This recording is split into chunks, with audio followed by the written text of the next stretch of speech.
Welcome to Sweet Life Beat Life. We hope this video helps.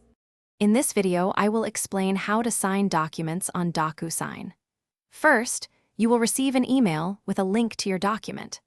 Click this link to open the document securely in your web browser. Take a moment to read through all the pages to ensure you understand the content before proceeding with your signature. Once you have reviewed the document, click on the Start button, usually located on the left side, to guide you through the signing process. Docusign will prompt you to adopt a signature.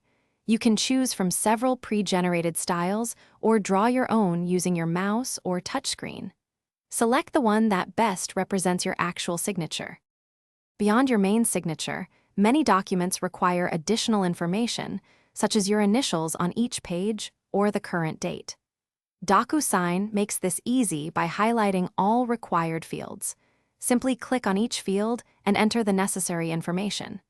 Use the navigation arrows to ensure you don't miss any crucial sections.